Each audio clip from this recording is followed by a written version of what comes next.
external environment.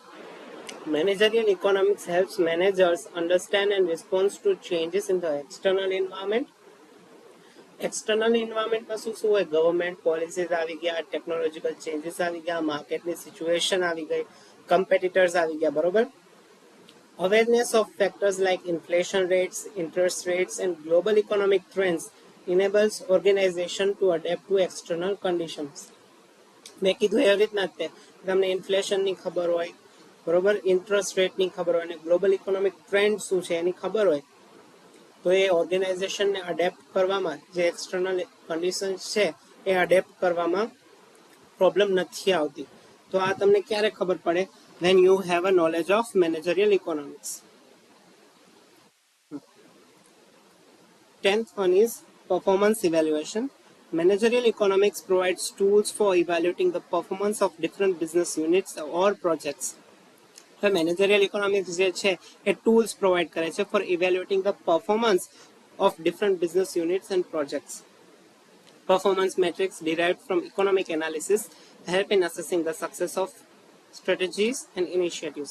હવે જે performance metrics છે, બરોબર, એ ઇકોનોમિક એનાલિસિસ માંથી ડિરાઈવ થયું છે અને એ તમને હેલ્પ કરે છે કે બિઝનેસની સક્સેસ અને સ્ટ્રેટેજી અને ઇનિશિયેટિવ જે છે એ કેટલી હદે સક્સેસફુલ છે અથવા તો કેટલી હદે એફિશિયન્ટ છે. તો આ હતું બધું મેનેજરિયલ ઇકોનોમિક્સનું. હવે આપણે વાઇન્ડ અપ કરીએ પહેલા ફટાફટ બધા પોઈન્ટ ઉપર એકવાર નજર મારી દઈએ, બરોબર? તો મેનેજરિયલ ઇકોનોમિક્સનું ઇમ્પોર્ટન્સ શું છે કે decision support. Managerial economics decision લેવામાં સપોર્ટ કરે છે. બીજું છે optimisation of resources. Managerial economics આપણને હેલ્પ કરે છે રિસોર્સનું ઓપ્ટિમાઇઝેશન કરવામાં.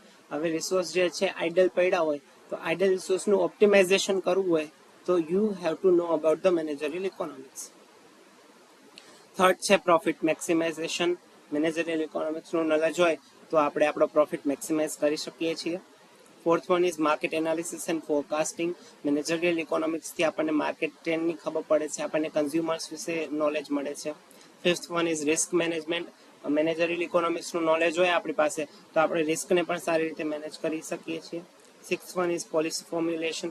ઓર્ગેનાઇઝેશનલની પોલિસી છે, બરોબર, એ એક્સટર્નલ પોલિસીનું અથવા તો માર્કેટમાં શું ચાલી રહ્યું છે એના ઉપરથી આપણે ઓર્ગેનાઇઝેશનની પોલિસીસ ડિસાઇડ કરી શકીએ છીએ. પ્રાઇઝિંગ પોલિસી હોય, પ્રોડક્શન પોલિસી હોય, બરોબર, એમ્પ્લોઈઝને રિલેટેડ પોલિસી હોય તો એ મેનેજરિયલ ઇકોનોમિક્સ થ્રુ આપણે કરી શકીએ છીએ. Efficiency improvement. આપણી એફિશિયન્સી વધારે છે, ઓછા સમયમાં વધારે સારું કામ કેવી રીતે કરવું એ મેનેજરિયલ ઇકોનોમિક્સથી આપણને ફાયદો થાય છે. Strategic planning.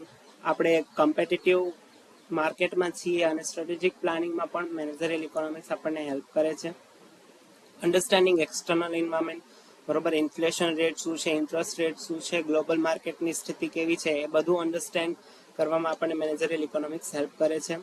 અને લાસ્ટ ઇઝ પરફોર્મન્સ ઇવેલ્યુએશન, કે આપણી ફર્મનું પરફોર્મન્સ અથવા આપણા ઓર્ગેનાઇઝેશનનું પરફોર્મન્સ કેવું છે, પરફોર્મન્સ મેટ્રિક્સ કે જે ઇકોનોમિક્સ એનાલિસિસમાં આવે છે એના થ્રુ આપણને હેલ્પ થાય છે. Okay, so thank you. This is for the day, and if you have any questions, queries, then please comment so that I can respond to that.